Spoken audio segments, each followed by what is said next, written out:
नाज़रीन, पंजाब में सैलाब से सबसे ज़्यादा नुकसान हुआ है। अंदाज़ा नहीं था कि इतना ज़्यादा नुकसान होगा। चेयरमैन पीपल्स पार्टी बिलावल भुट्टो जरदारी का वज़ीर आज़म से ज़रिए इमरजेंसी लगाने का मुतालबा कहते हैं कि वफाक को मुश्किल वक्त में सूबों की खुलकर मदद करनी चाहिए। हम सब ने सैलाब मुतासरीन का साथ देना है। वज़ीर आला पंजाब और उनकी पूरी टीम बहुत मेहनत कर रही है।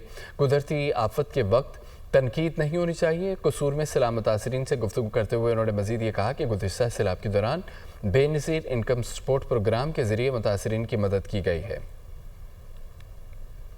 सूबा पंजाब में इस सैलाब से सबसे ज़्यादा नुकसान हुआ है। हमें अंदाज़ा नहीं था कि कितना नुकसान हुआ है। बहुत तबाही नज़र आ रहा है। ना सिर्फ सूबाई हुकूमत, लोकल गवर्नमेंट, प्रोविंशियल गवर्नमेंट, सबसे भरकर जो वफाकी हुकूमत है उनको भी अपना रोल अदा करना चाहिए। चीफ मिनिस्टर साहिबा बहुत मेहनत कर रही है, अपनी पूरी टीम बहुत मेहनत कर रही है। कुदरती आफत के बाद कि लोग तनकीद शुरू करते हैं उन लोगों का जो सबसे ज़्यादा मेहनत कर रहे होते हैं। हम वज़ीर आज़म साहब से रिक्वेस्ट करेंगे कि सबसे पहले फौरी तौर पे पिछली सैलाब की तरह उसी तर्ज पे बेनज़ीर इनकम सपोर्ट प्रोग्राम के ज़रिए फौरी तौर पे पंजाब के उन अजला पे जो मुतासर है वहाँ आप माली मदद पहुँचाएँ, आप रिलीफ पहुँचाएँ बेनज़ीर इनकम सपोर्ट प्रोग्राम की ज़रिए। अगर पंजाब में किसी एक तबका का सबसे ज़्यादा नुकसान हुआ है तो वो पंजाब का किसान का नुकसान हुआ है,